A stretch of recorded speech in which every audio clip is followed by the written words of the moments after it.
Welcome to the Michigan Golfer Show. Join us each week as we explore the people, the places, and the events that shape our great game. Hi, I'm Jack Berry, and I'm here at the University of Michigan's really great jewel here in Ann Arbor. It's the golf course that was designed by Alister MacKenzie way back during the Depression years, and it's one of the finest golf courses and one that the university, I'm sure, is very proud of. So tell me all about it. And you are? I'm Corbin Todd, the director of U of M's golf courses. We have two. One's a Pete Dye, and this Alister MacKenzie gem. So we're really lucky to have kind of the most renowned classic architect in MacKenzie and probably most renowned modern architect in Dye. And now we're working with one of the best architects around these days in Mike DeVries to help us out with this golf course. And in between is the general manager, right? Chantel Jackson, general manager of the University of Michigan Golf Course. Welcome, Jack. It's a pleasure to have you here today. Well, I'll tell you, to have these two great architects and then this young guy over here from Traverse City, Mike DeVries, and Mike has done one outstanding course after another, including the Gray Walls up in the Upper Peninsula that I love. So Mike, tell us what's happening here.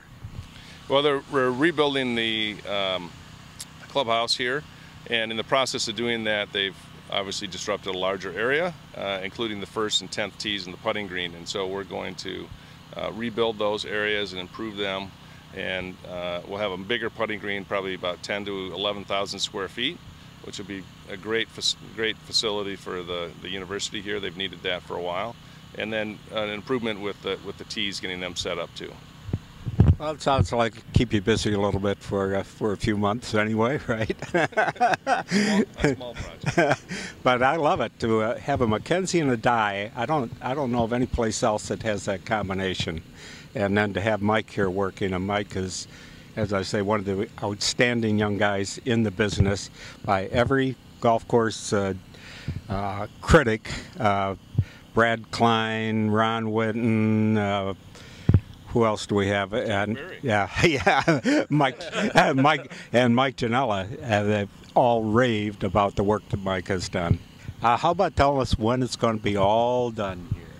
We'll be opening spring of 2017. So all of this is through the generosity of Rich Postma and some other very loving donors to the program, Mary Petrovich. So because of their generous gifts, the clubhouse should be opening up spring of 2017. But the fabulous news is Mike is here doing all of this work. So as he mentioned, we'll have a fabulous putting green for them next spring.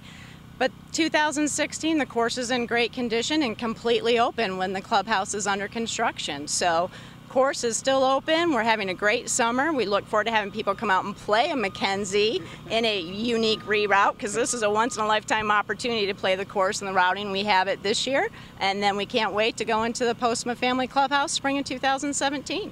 Well, I remember when you had the Michigan Open here a number of times, and Randy Erskine, one of the fine U of M alumni and one of the best players in the state, was playing in that tournament. And I remember they had some fir trees or something around the 18th green, and he had to put on his rain suit to get in to play it. And they don't have any of those hazards anymore. No, with the help of folks like Mike DeVries, we're really improving the golf course but staying true to our MacKenzie design. So Mike helped us with a long-range master plan that allows us to do just that. So continuous improvements but staying true to the MacKenzie architecture. Well, another famous alum who was very much involved here was Bill Newcomb, who was not only went to school here, he became the coach and turned into a designer and worked for Pete Dye and back in the early days. And you know a lot about Bill. Tell us a little. Yeah, we've known Bill a long time. He's a great guy. He was Pete and Alice's first full-time employee and was involved in the construction of Radrick. He also did, in the same program Mike went through here at U of M, he did his master's project at Radrick and designed 36 holes out there.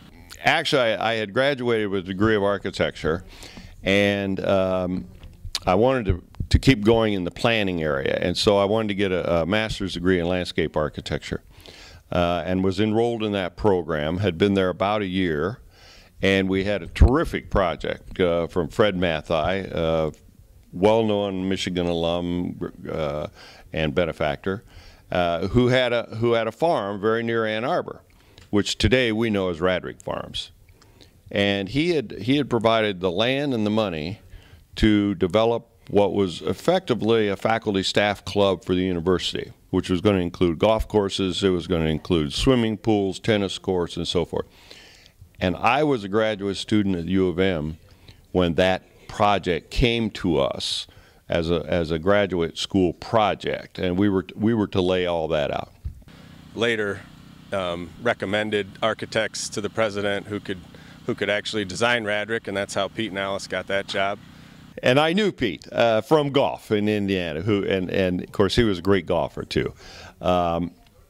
The interesting part about this end part of the project from Math I was I thought our work was done, and I went back to class, and they said, wait a minute, administration said, wait a minute, who do we now contact as a golf architect? And so I said, well, I don't know. I know some names. I played some courses. So they said, well, there's your thesis, and part of your graduate school finish is we need a full report on who we should contact. And so I believe we had 4 or 5 noted golf architects like Wilson and Trent Jones, and I put in there Pete Dye, because Pete was I knew that, and Pete had talked to me about that, and I said, well, and Pete Dye, and then wrote a few lines, really. He didn't have many paragraphs about Pete at that point. He was just starting. He was starting. He was starting. And lo and behold, he interviewed and got the job.